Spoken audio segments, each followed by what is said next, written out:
محترمہ فاطمہ جناح، جن کو مادر ملت بھی پاکستانی کہتے ہیں، آج ان کی 57ویں برسی ہے۔ آج سے 57 سال پہلے محترمہ فاطمہ جناح کا انتقال ہو گیا تھا۔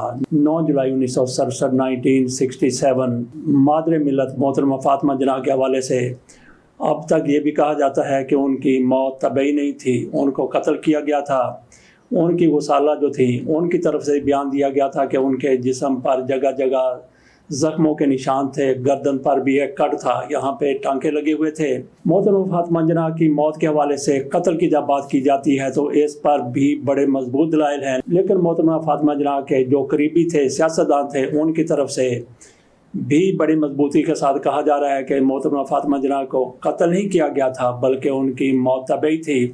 اس پر بات ہوتی رہتی ہے کہ محترمہ فاطمہ جناح کو ایوب خان کی طرف سے قتل کروایا گیا تھا یا کسی اور کی طرف سے ایسا کیا گیا تھا، کسی چور ڈاکو نے ایسا کر دیا تھا۔ لیکن اگر اس میں ایوب خان ملوث نہیں تھے تو پھر اس کی تحقیقات ان دنوں ہو جانی چاہیے تھی، ان کا پوسٹ مارٹم بھی ہونا چاہیے تھا، لیکن پوسٹ مارٹم نہیں کروایا گیا۔ ہو سکتا ہے کہ محترمہ فاطمہ جناح کا جب انتقال ہوا تو ان دنوں ایسی کوئی باتیں نہ ہو رہی ہوں جن کے مطابق یہ کہا جا سکتا ہو کہ ان کو قتل کیا گیا ہے، اس لیے پھر ایوب خان نے اس حوالے سے تحقیقات نہ کروائی ہوں۔ لیکن ایوب خان کے اقتدار کا سورج محترمہ فاطمہ جناح کے انتقال کے تھوڑے ہی عرصے بعد غروب ہو گیا۔ ایوب خان نے 1965 میں جو صدارتی الیکشن کروائے تھے، ان میں محترمہ فاطمہ جناح کو ہرانے کے لیے دھونس دھاندلی سے کام لیا گیا تھا۔ اسی بنا پر شکوک و شبہات کا اظہار کیا جا رہا ہے کہ محترمہ فاطمہ جناح کو اگر قتل کروایا گیا ہے تو پھر ایوب خان کی طرف سے کروایا گیا ہوگا۔ بہرحال اس پر بات ہوتی رہتی ہے۔ آج ہم بات کریں گے محترمہ فاطمہ جناح کی برسی کے حوالے سے حامد میر کی طرف سے لکھے گئے آرٹیکل کا، جس کا انہوں نے عنوان رکھا ہے مادر فروش ماں کو بیچنے والے۔ کون لوگ تھے جنہوں نے محترمہ فاطمہ جناح کا، ان کی سیاست کا سودا کر لیا، کتنے لاکھ وصول کیے گئے، اس پر حامد میر کی طرف سے روشنی ڈالی گئی ہے۔ اتفاق سے 9 جولائی ہی حامد میر کے والد وارث میر کی وفات کا بھی دن ہے۔ حامد میر اس حوالے سے کہتے ہیں، ماں کی دعا کو جنت کی ہوا کہا جاتا ہے۔ اگر کوئی اپنے چھوٹے سے فائدے کے لیے اپنی ماں کو بیچ دے تو اس کا کیا انجام ہوگا؟ بزرگوں سے سنا تھا کہ جیسا کرو گے ویسا بھرو گے۔ پھر انہی بزرگوں نے قوم کی ماں کو بیچ دیا اور پھر جو ہوا وہ سب کے سامنے ہے۔ پاکستان آج جن حالات سے دوچار ہے اس کی بہت سی سیاسی و معاشی وجوہات ہیں، لیکن ایک بہت بڑی وجہ کا ذکر نہیں کیا جاتا، جو دراصل ایک اخلاقی جرم تھا جس میں ایک نہیں بہت سے ادارے اور جماعتیں ملوث تھیں۔ یہ جرم تھا 1965 کے صدارتی الیکشن میں کچھ بزرگ سیاستدانوں کی طرف سے مادر ملت محترمہ فاطمہ جناح کے ساتھ کیا جانے والا دھوکہ۔ یہ دھوکہ مادر فروشی کے زمرے میں آتا ہے۔ حامد میر کہتے ہیں کہ قوم کی ماں کے ساتھ جو کچھ پاکستان کے پہلے فوجی ڈکٹیٹر جنرل ایوب نے کیا اس کا تو بہت ذکر ہوتا ہے، لیکن جو کچھ جنرل ایوب خان کی اپوزیشن میں شامل کچھ سیاستدانوں نے کیا اس پر بھی بات کرنے اور اللہ تعالیٰ سے اجتماعی معافی مانگنے کی ضرورت ہے، کیونکہ جو کچھ ہم نے قوم کی ماں کے ساتھ اس کی زندگی میں کیا اس کا خمیازہ یہ قوم آج تک بھگت رہی ہے۔ حامد میر کہتے ہیں کہ 9 جولائی محترمہ فاطمہ جناح کا یوم وفات ہے۔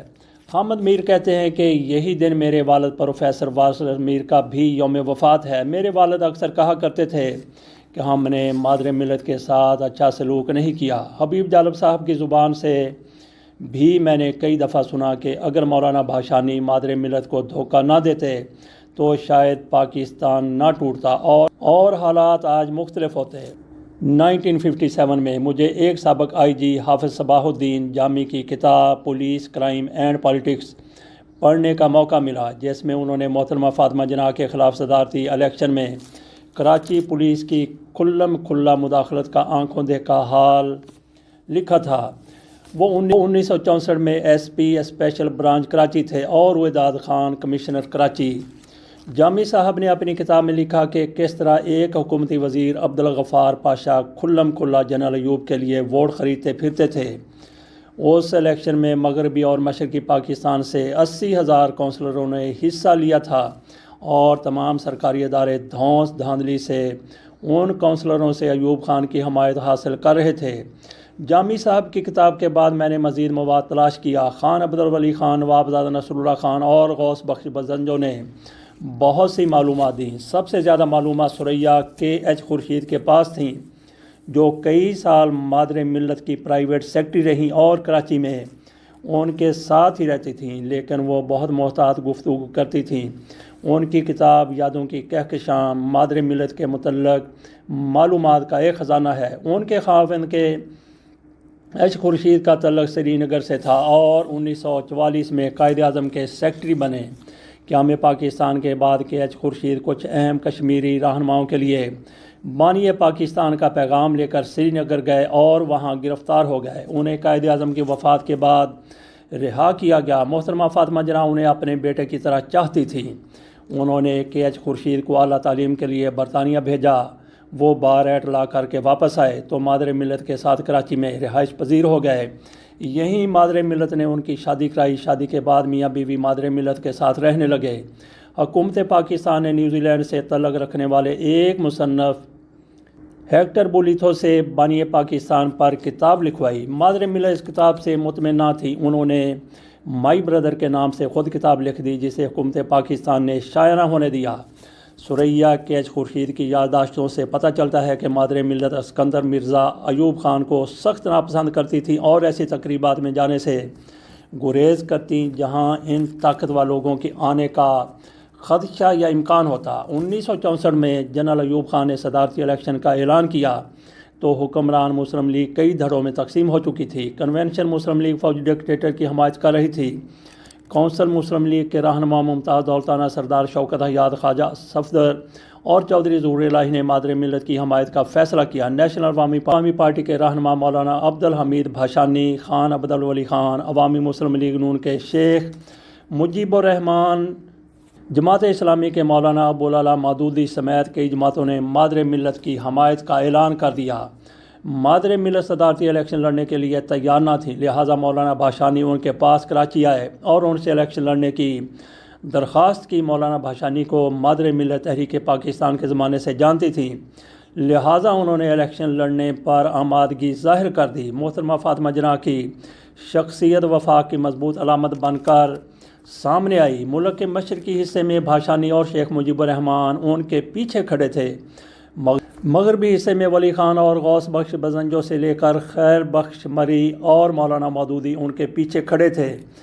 کے ایچ خورشید مادر ملت کی الیکشن مہم کے انچارج اور دھمکیوں کی زد میں تھے۔ جنرل ایوب خان نے فیئر اینڈ فری الیکشن کی بجائے خفیہ اداروں اور پولیس کے ذریعے دھاندلی اور مار دھاڑ شروع کر دی۔ پنجاب میں مادر ملت کے جلسوں پر جگہ جگہ گنڈے چھوڑے گئے۔ بلوچستان میں مادر ملت کے پولنگ ایجنٹوں میں میر جعفر خان جمالی اور غوث بخش بزنجو کو گرفتار کر لیا گیا۔ کچھ مولویوں نے عورت کی حکومت کے خلاف فتویٰ دیا تو مفتی محمد شفیع نے مادر ملت کے حق میں فتویٰ دے دیا۔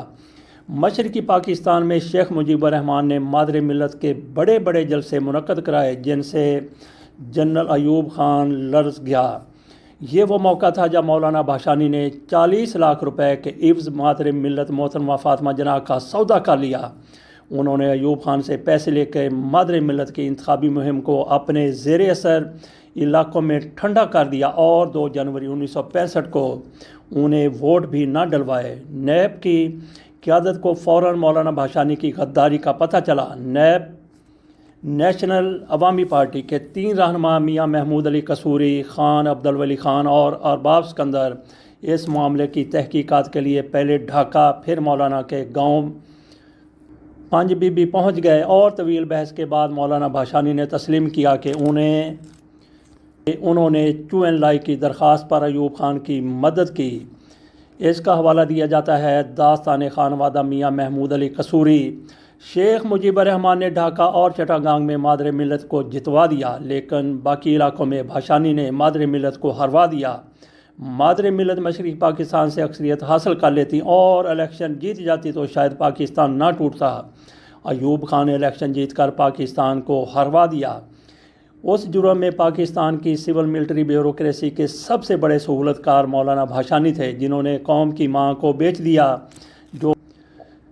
جو قوم اپنی ماں کو بیچ دے وہ کبھی خیر نہیں پا سکتی۔ اس لیے ماضی کے اس سنگین جرم پر آج ہمیں مل کر اللہ سے اجتماعی معافی مانگنے کی ضرورت ہے۔